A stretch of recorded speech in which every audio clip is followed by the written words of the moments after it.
hitting buttons. Okay, yes. Huh? Yes.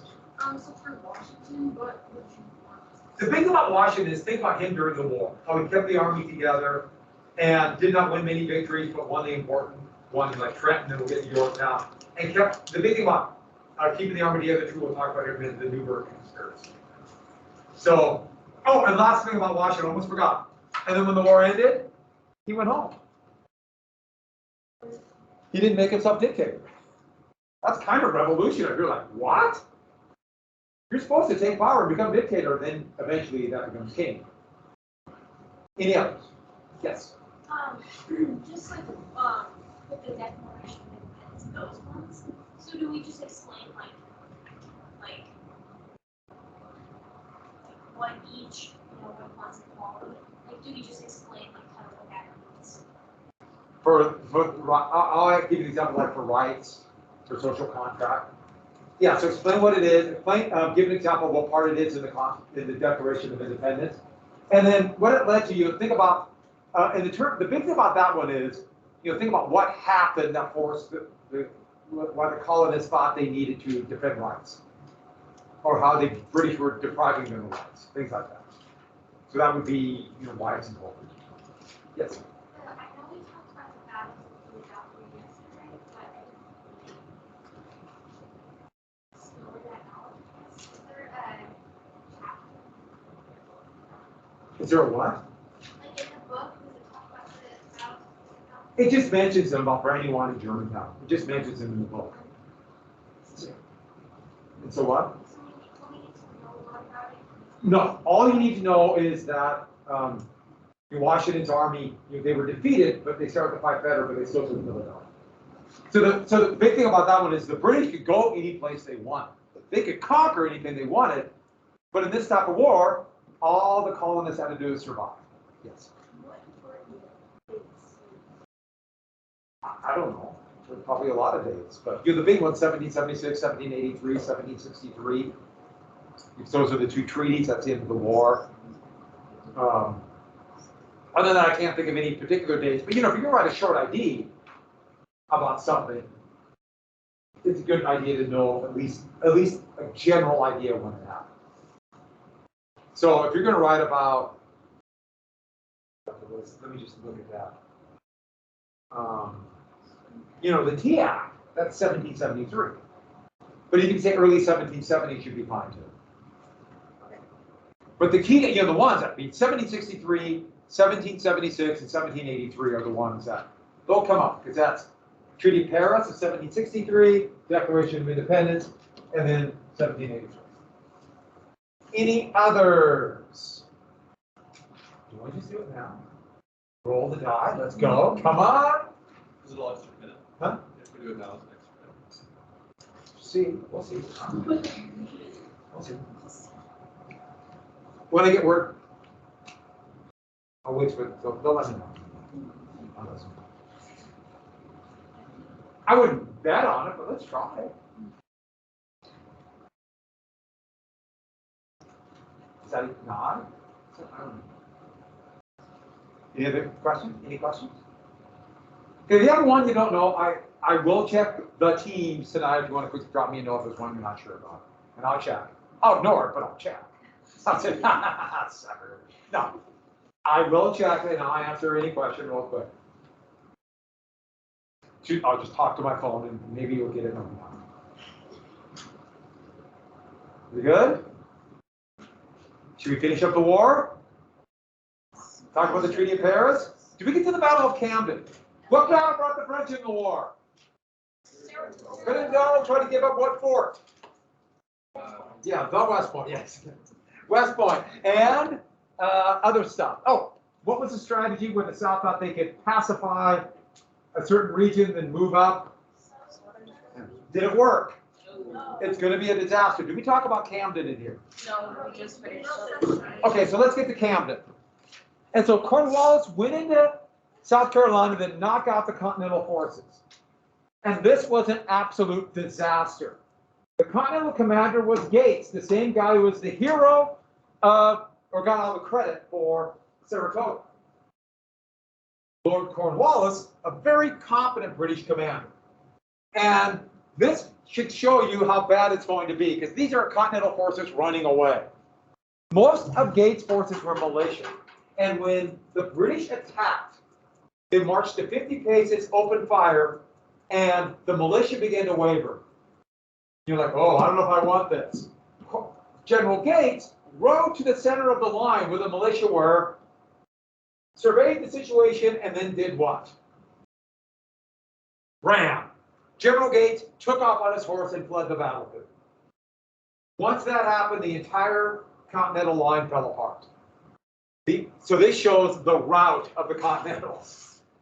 The only thing that saved the Continental Army, well, actually there's two things. First off, they ran faster than the British could chase. And it got dark. So it was a horrible defeat. Finally, Gates is gone. He turned out to be just as incompetent as Benedict Arnold thought. But Arnold still committed treason. And Washington would take over command of all Continental forces. And so to Cornwallis, it's over. And so all he had to do was just, he thought he could spread out and just kind of sweep all the Patriots in like a net. The problem is, as he swept in, it turned into a disaster.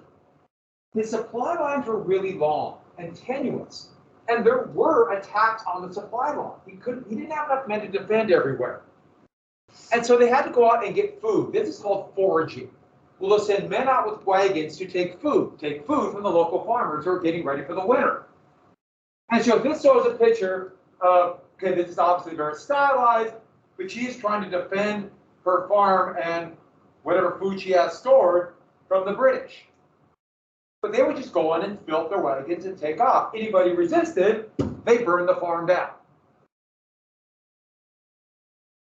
Well, what's it going to create? People who are neutral are going to become enemies of the British because they're burning our homes. And so that means more guerrilla attacks. And here are some guerrillas taking pot shots at a British wagon train. And they would adopt, okay, it's not called guerrilla tactics quite yet, but hit and run, attack small units, go back into the forest. And to the British had a real problem. Patriots and loyalists look exactly the same. You know, loyalists aren't there going, I love King George, and wave the Union Jack. And so they can't tell who's helping the Patriots. And so if there's a guerrilla attack near a village, they burn the whole village down. Thus creating more and more and more Patriots. And every time the British Army swept through an area, they didn't have enough men to hold it, so they would sweep through, and then the Patriots would filter in behind. Yes? What is a guerrilla? Huh? What is the guerrilla? So guerrilla tactics are like hit and run assaults by irregular soldiers. So they're more like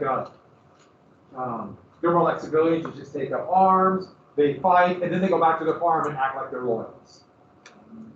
So they're not regular forces. So this would be like an insurgency. And the British had no idea what to do. And the most famous was Francis Marion, aka the Swamp Boss. Here's a statue of South Carolina. Here's a little watercolor of them hiding from British cavalry sent out to capture them. This is Francis Marion where they captured British uniform. I like that one. And they used the swamps of South Carolina to fight. You know, they were farmers or plantation owners. And his statue's all over South Carolina. Kind of remember what he did. This was actually kind of a cool statue. And so, Washington put Nathaniel Greene in tall command of Continental forces in the South. Not only was Greene his best commander, but Greene was kind of a unique person. He was a Quaker. Quakers are pacifists. And so you have this weird name for Nathaniel Greene, the fighting Quaker, which is like saying the tall, short guy. But he avoided major combat, and just retreated slowly into North Carolina. So as Cornwallis' supply line got longer, more guerrilla attacks, Men can't go out alone. They might be bushwhacked. He has to follow Greene. He's got to destroy Greene's army. So Greene just kept slowly pulling back. And there's going to be 2 battles. One, just a regular militia at a place called Kings Mountain in Cowpens. I'll get into a sec. But as the British forces went along this mountainside of the Appalachian Mountains trying to gather supplies, but also root out patriots, they stumbled into 2 horrible defeats. Small battles, but remember what I told you. Stay in the fight. Win when they can. The 2 battles, Kings Mountain and Cowpens. At Kings Mountain, it was just basically a bunch of hillbillies who had no idea the war was hardly going on. They didn't want to be led by anybody. They just kind of poured out of the woods and attacked British cavalry and overwhelmed them in the very thick forest of western South Carolina. At Cowpens, a small continental force defeated elite British cavalry with tactics that kind of blew the British away. These battles by themselves aren't that important except for the fact we're in the fight, staying in the fight. And that leads to one of the most important battles of the war. As these 2 battles right here took place. Greene has retreated into North Carolina. Cornwallis's main forces chasing him, desperate for a fight. Got to knock him out. So Greene knows, I have a big advantage. A big advantage. We're coming to the big battle. Oh, by the way, British cavalry, it's about Tarleton's region, they weren't green. That's why they're in green there. The Battle of Guilford, Courthouse. Now, 2 things. Here's a picture of the flag. At Guilford Courthouse, there was no set flag. You've probably all seen, before you got to my class, that Revolutionary War flag with the circle of stars. That might or might not have been used. Maybe, you know. No one really knows who exactly invented the flag, but if you go to Philadelphia, you'll know it's Betsy Ross, because they'll tell you over and over again. But we don't know it. Have any idea if she had anything to do with it. There was no set pattern of the stars, so that one over there is a Civil War flag. And they just could design any way they want the stars. Eventually there got to be too many, so they set the standard. So Guilford Courthouse, all they knew was 13 stripes, a field in the left with 13 stars. And they knew it was red, white, and blue. So that's the flag. There's my copy of the flag. That's the American flag from Guilford Courthouse. Right? Red, white, and blue? It seems to fit. I think that's a really cool flag. I always like that flag. I love the stars. Well, this battle, think about Greene. He's retreating. He knows Cornwallis is chasing him. So all he has to do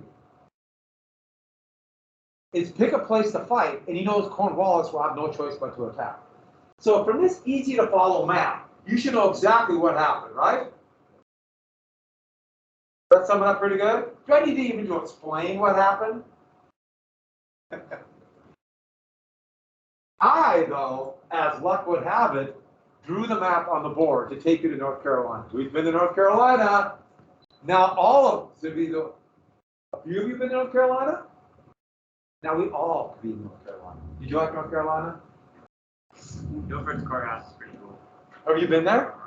Well, there's the battle. Got it? We good?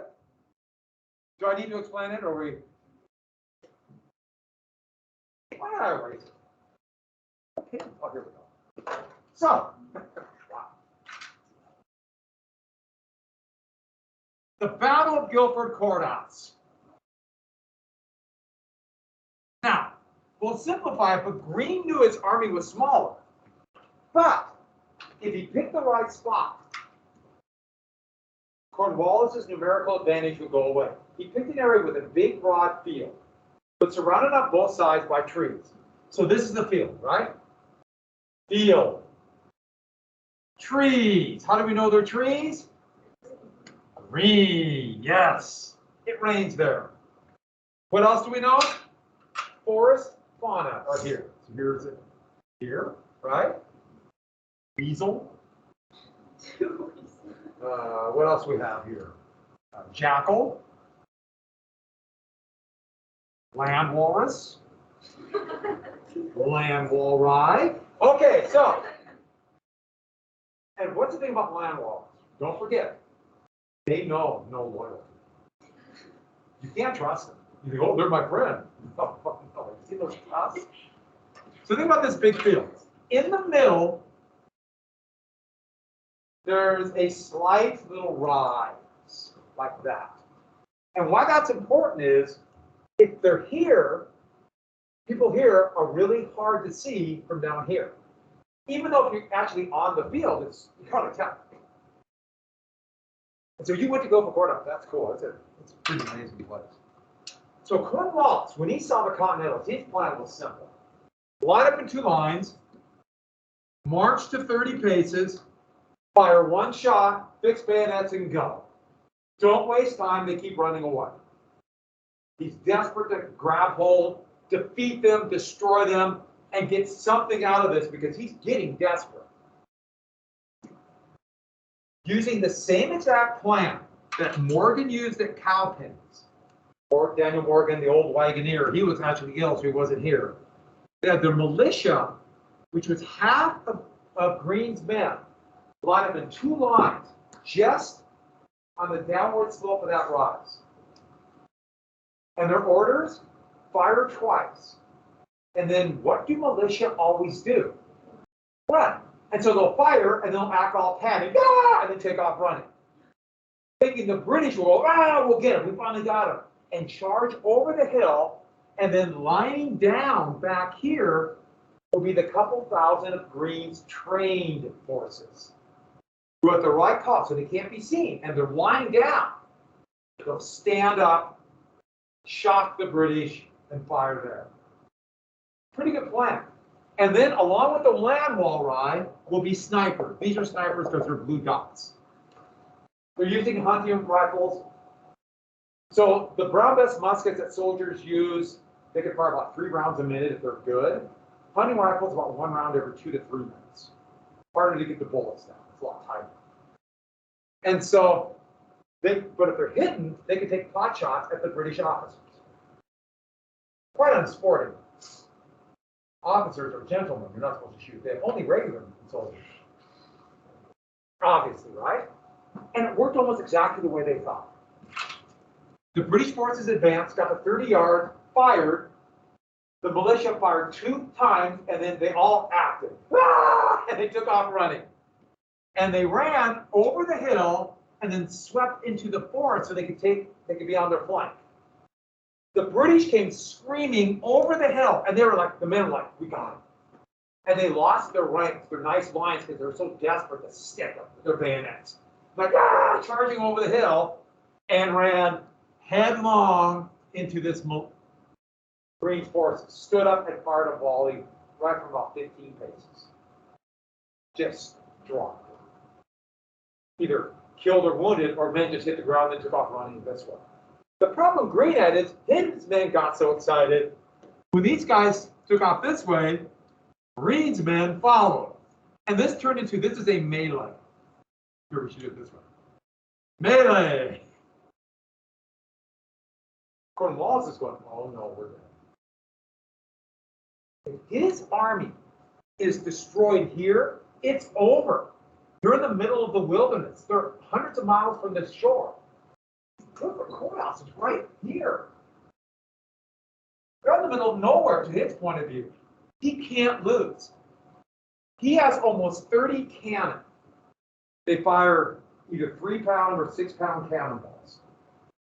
He ordered them to line up. They're already lined up. Anyway, they ordered them all to fire as not cannonballs, something some of you might know. Grape shot.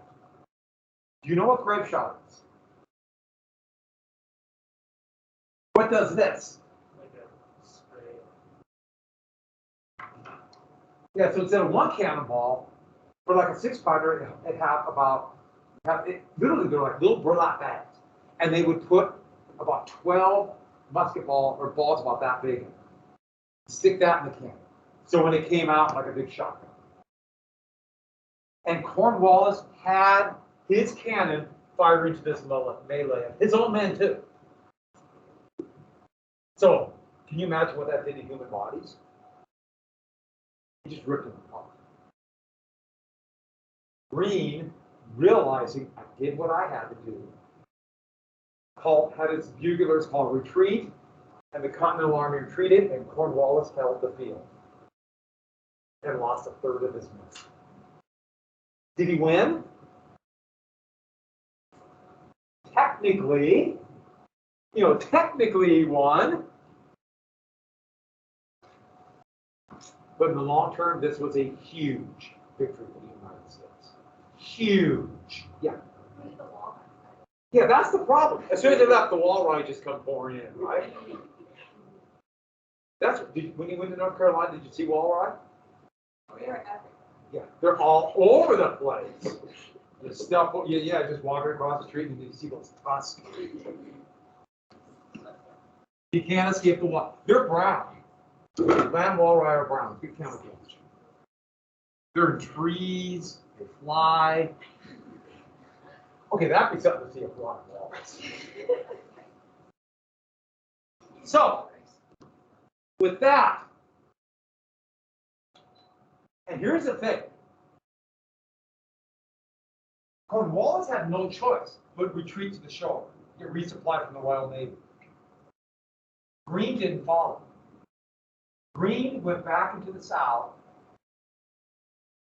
and liberated all the little towns along the way. The exact right thing to do. That's why if you go to North Carolina, South Carolina, and all these little towns, there's a statue of Greene. Greene's remembered all through them. There's a really good statue in Charleston, for example, of Nathaniel Greene. And then Cornwallis went into Virginia. Why? He didn't know what else to do. He joined, actually, some of the Loyalist cavalry under Benedict Arnold and would fight there. The Southern strategy has failed miserably. And by the end of the summer of 1781, he realized it's done. So we got that Greene, everyone got that? So we're leading to the big battle of, give me a sec. I hate this. It's hard, it's just a pain every time I got to reconnect to the screen. You don't seem to be feeling my pain. The October Battle of Yorktown. So the summer of 1781, Cornwallis marched around Virginia, and what happened? The Patriots just filtered away, then Phil came in behind him. And he realized it's over. So he marched to the sea. He wanted a defendable place, so he went up the James Peninsula to the little town of Yorktown. On the other side of the peninsula is Jamestown. And so that's a pretty historic part of the United States. He went here. And he's going to wait for the Royal Navy to pull him out and start over. To be honest with you, this might have been the end of the war right here, even if he would have pulled out. The realization by the British, it's not worth it. Remember, wars are political. Wars are political. And decisions will be made by politicians on whether or not they'll fight. Politicians, including people like the King and Parliament. So, up here around New York City, there's still a significant British force under General Clinton in New York. Washington and the bulk of his army is still facing him right here. Just basically keeping an eye on him. There are a few battles, we didn't talk about them. And half of Washington's army are French, under General Rochambeau. Yes, his name is Rochambeau. And Washington decided to make a big gamble, aka roll the dice. Dice games were big deals at that time. If he could convince the British in New York that he's going to attack them to keep the British in New York, he decided, what if I march down with everything I have, pick up reinforcements along the way, and surround Cornwallis at Yorktown? If they could surrender there, that might be the last straw for the British to say it's not worth it anymore. And he did. He talked to the French, he talked to General Rochambeau, and they agreed. And so they, as quickly as they could, marched to Yorktown. The problem is, the Royal Navy could still sail up the Chesapeake Bay, sail up the York River, and pull them out. And so he had to ask the French, who were down in the Caribbean. Remember the Treaty of Paris of 1783 that said the French could keep a few islands down here? By the way, this map, the Bahamas are not this big. I have no idea why they made it. Bahamas are like a little island right here, and they're like bigger than Rhode Island. Bigger than Helena. But anyway, so the French had ships down there. And he had to send word down saying, please come up and blockade right here. This is called the Capes right here. So the French, they're going to beg them to take a risk. And Washington decided, I'm going to try it and hope the French do. And so Washington's army began to march south. So here's a nice little painting of Washington. Actually, that kind of looked at the way Washington did. Most of the men did not have blue uniforms. They had whatever they had, whatever clothing. And this was a long march, dirty, dusty march. They had to ford rivers. There was no roads. So they're just caked with mud and dirt. It was an awful march.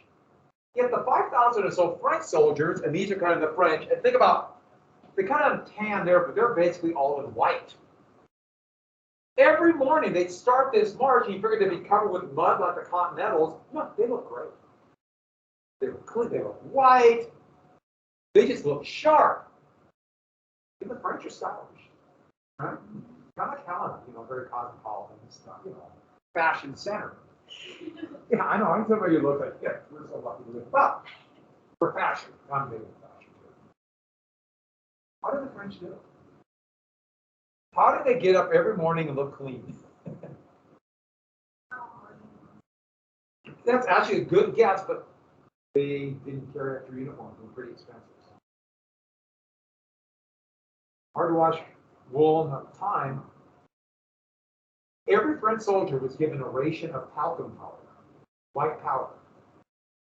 And so they're covered with mud, they put it on their uniform, add it in, now they're white. And if you hit one on the back, but they look good, and that's all that matters. So, they marched down and surrounded the British. But what of the fleets? We're coming to what's going to be known in history as the Chesapeake Capes, even though there's no real battle. Now, the main naval vessel at that time, the biggest, were called ships of the line. Ships that would line up much like the infantry in one line here of ships, and they would sail with the wind and blaze away at each other. They would carry these ships of the line, if they're big enough, anywhere from 50 to 100 cannon. In 3 decks, they're really top heavy, so any storm will just knock them over. And it would be either one side broke off and ran away, or they could be boarded. Their masts begin to be shot off.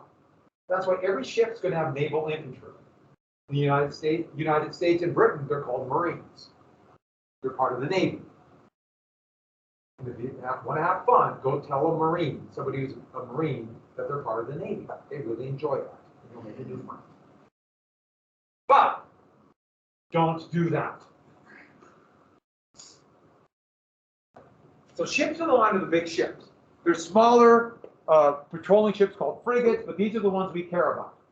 The French and the Caribbean had reinforced up to 24 ships of the line. It's a pretty big fleet. The British have more in the Americas, but it's divided up with 19 in Kingston, Jamaica, and 12 in New York. So if the British can combine, they outnumber the French. Now, most battles, they really won a lot of battles because there's a lot to lose if you fight a battle. So basically, if one side shows up with more ships, the other side will break off. Those are the most battles. There's a lot to lose. Will the French risk their fleet in the Caribbean, or will the British? Because if these fleets are sunk, that means all their possessions, the incredibly lucrative sugar islands, can follow their enemy. And what season is it? October, September, October? What? Yeah. Yeah, you're close. Who's going to risk a hurricane? The French lost an entire fleet in 1759. If I heard. And remember, what do you know about hurricanes in 1781? I don't know how far I went. That's what we know. Bad. Who risked it? The French. The French sent their entire fleet. Admiral de Grasse sent their entire fleet. All 24 ships of the line were here. When the British sailed down with 12, they realized they're outnumbered and turned around, and now Cornwallis is surrounded. Hurricane season and those islands from the Treaty of Paris of 1763. And so that led to a siege. Washington's forces, which were mostly French, about 55% French, surrounded the British. At first, they tried to take some of their fortifications. Cornwallis built a pretty elaborate fortified line here and a few fortifications here. Casualties were appalling, so we're going to starve them out and just shell them. Use artillery. The French, much better trained, so they hit what they're aiming at. The Continentals just kind of fired away. They didn't have enough gunpowder to train. And Cornwallis knew he's in trouble. Once he found out there's no reinforcement, it's just a matter of time. When Continental forces took a couple of their fortified positions here, in fact, one of this was led by a very controversial character later on, but Washington's adjutant, a young man named Alexander Hamilton, who then is going to become popular for reasons I can't explain, because he wrote a musical that vaguely has something to do with the truth. There was an Alexander Hamilton. After that, the musical starts to go veer off from the truth. We'll talk a little bit about Hamilton. Has anyone seen it? Yes. It's pretty well done. It just has nothing to do with with the adjutant. There's a lot of things that aren't correct. But whatever, right? It's pretty entertaining, yeah. So,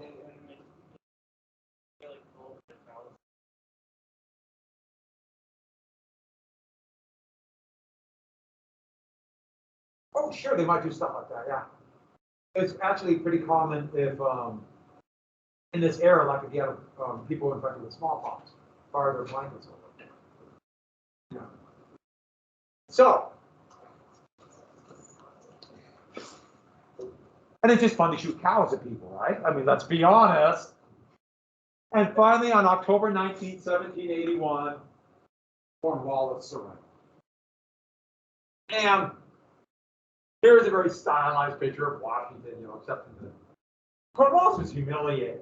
Surrendered to a bunch of colonials. At least if you're surrendering to the French, it's somebody we fight. And so the surrender ceremony is kind of funny. Here's a very funny watercolor. Don't they all look kind of creepy, especially that's Washington and Benjamin Lincoln? Like, yeah, they look very creepy with the wigs too, don't they? But Cornwallis, humiliated, would not go to the surrender ceremony where you give your sword to the victorious side. He sent his adjutant. His adjutant walked up and did not offer it to Washington. He offered it to Rochambeau. Rochambeau pointed to Washington. This kind of represents that. So he went, Rochambeau? No. So then Washington's furious that Cornwallis is not there. So when the adjutant went to Washington, no, he pointed to his adjutant, Benjamin Lincoln. And that's what that's showing right there. So these two creepy looking, I don't know what color face they have. They're kind of maroon face people. The watercolor got a little bit odd there. They've been in the sun for a very long time.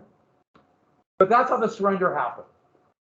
And a regimental band for the British played a waltz called "The World Turned Upside Down," and here's actually the sheet music of it.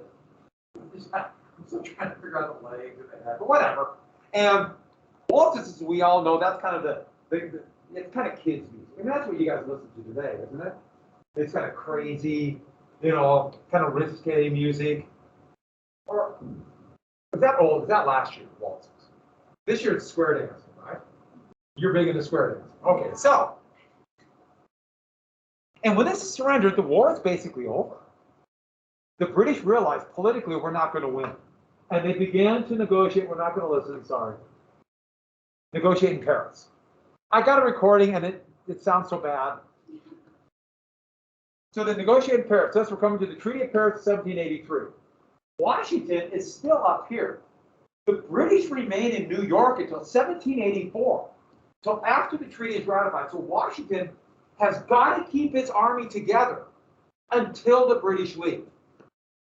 And this might be as great as an example of leadership in the entire war. Because the men aren't paid, terrible conditions, they want to go home, and he's got to hold them there.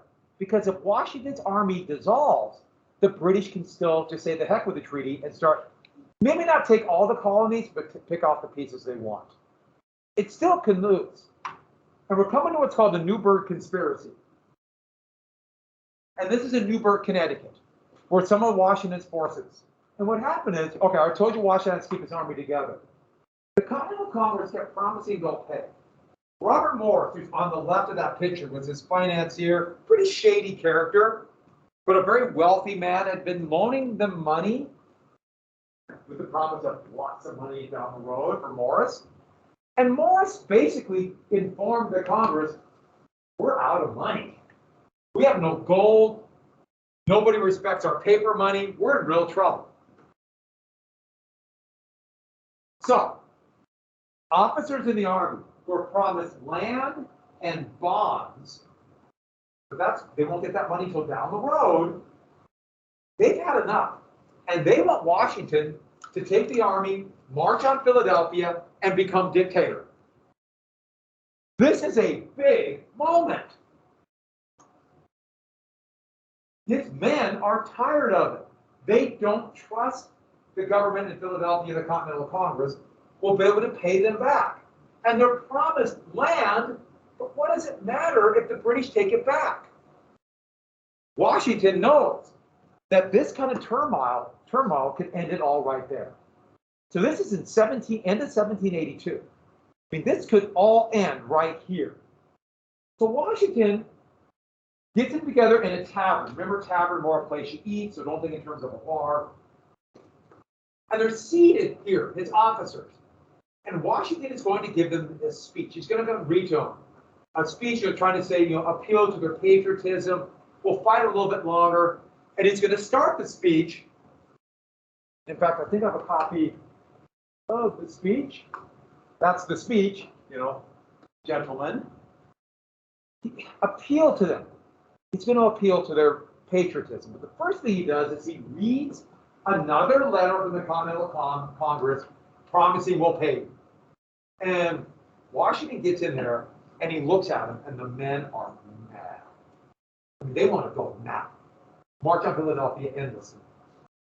And so Washington knows this is it. This could be all over. He doesn't know what to do. And just, you just could feel the seething anger, which will be the opposite of you guys tomorrow. You guys will be overjoyed when you get a chance to take a test, right? So you don't have that now. You're only mad now because you got to wake up tomorrow to take the test. So with that, he came in and he started reading the letter. So just imagine you start reading, he reads a few words, the men aren't listening. They're grumbling, they're whispering, this is bad. So Washington steps back and looks at him, reaches into his pocket and pulls out something that's relatively new, reading glasses. And puts them on and starts to read. He reads about 3 words, and how he just can feel the mood of the room has totally shifted. From anger to guilt. The men look at him like, wait a second. Yeah, we're not paid, but look what's happened to him. And Washington stops reading and says, man, this has been a long war. And we've all had to make sacrifices. And he stopped for a second and then started to read a couple words, and all the men start to cry. When they realized how they were being selfish and wanting to end the war just for their own personal gain, and look how much Washington has aged.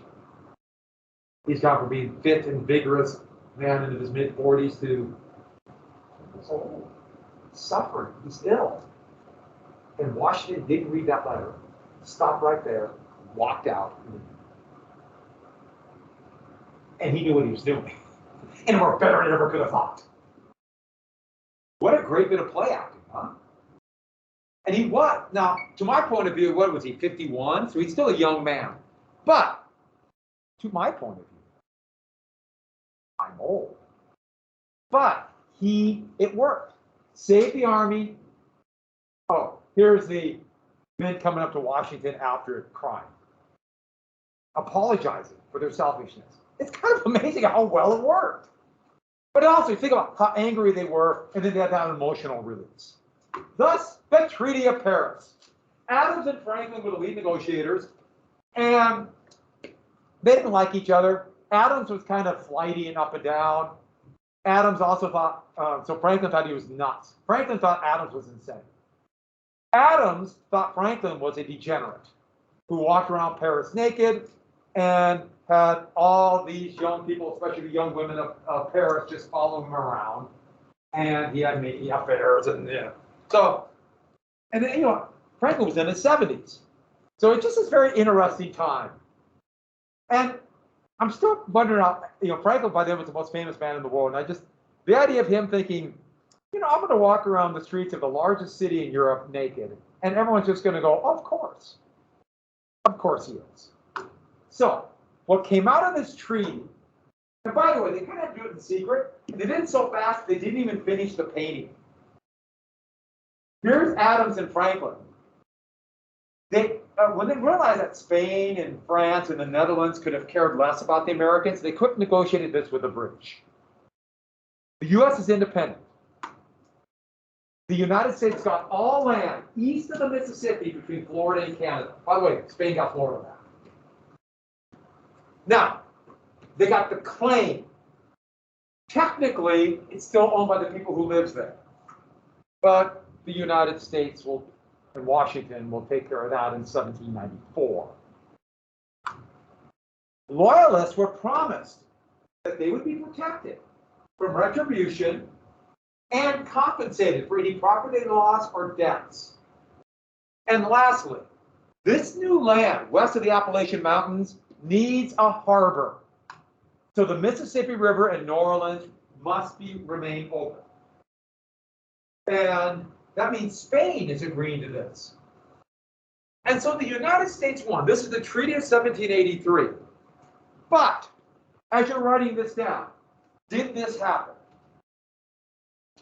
No! The Loyalists were not compensated, and thousands of them would flee to Canada, and some down to New Orleans. And yes, what's probably going to happen to them there. And, you think this happened? They didn't care. Do you think the British left here? No, they kept forts there. So we as a country won, but it wasn't quite independence. That's a great painting. I love the fact they got this part done and, everyone went home. All right, that's all we got. The war ended, and then Washington did something amazing. When the British did leave New York in 1784, he went home to Mount Vernon. He didn't make himself dictator. You know what he wanted to do? Get that land. He wanted the land. He fought this thing for land.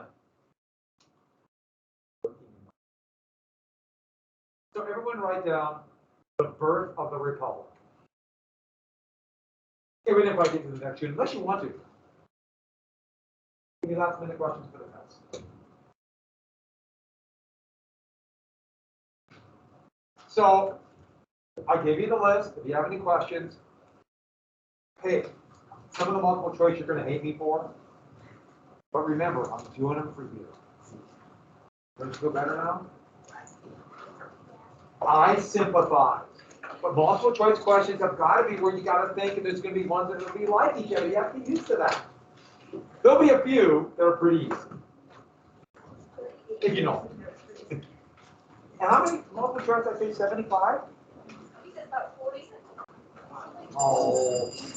I think 24 or 25, I can't remember the exact number, and then the short IDs. Sound good? You need paper. You need a pencil. And then the short IDs have to be in crayon. Thinking about it. Let's see. Extra credit if you do it. If you ever try to write a lot in crayon, it's awesome. It's worth That's why we get extra it. credit. Have a good day, everybody. Right when you find work, if you have not signed up for the College Board website,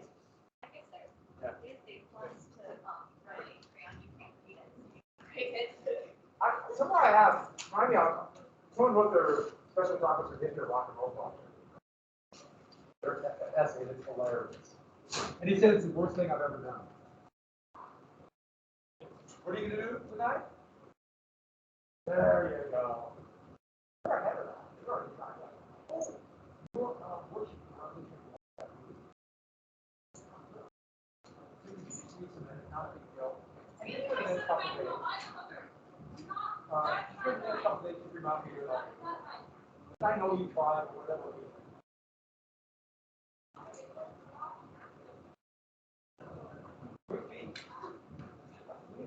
I don't.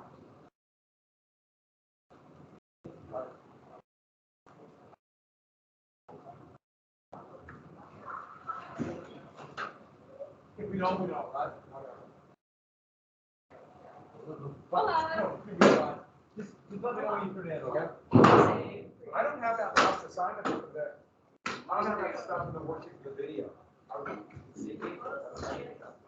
I will. Get it to me as soon as possible. The big reason I'm doing that is just to make sure it keeps moving. So, test today? No. Will you be okay for tomorrow? Did you scare me? I know. It's just the stuff on that was usually. No, we're not having a test. No. You don't have a test until tomorrow. Unless you really want it. I appreciate it, but I think I'll pass. I'm on this one, but I think Nancy was there any other like homework that I had to do? I can tell you how it is. I think you might have missed a quiz. Did you get the quiz on chapter 5? Let me look. I don't think I got yours. That's the only thing I have. That and the reading. I think you need additional homework.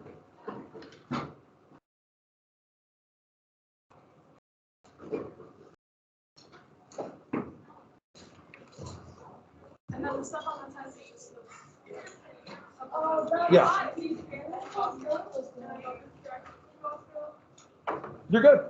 No, wait. You did not take the quiz. I lied. You got to take the quiz on chapter 5. It's just 5 questions. So you can do it 201 to 230. 201 to 230. How about this? Let's worry about it Friday. So we have the big test tomorrow, and you'll probably, a lot of that stuff will be on the test, so it should be really easy on Friday. Just remind me, it'll take you 5 minutes, not even 5 minutes.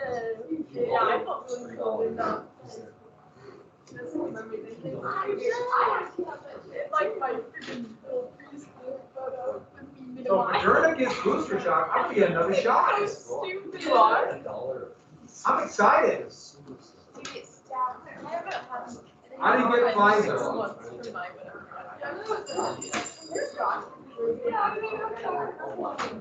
That's fun.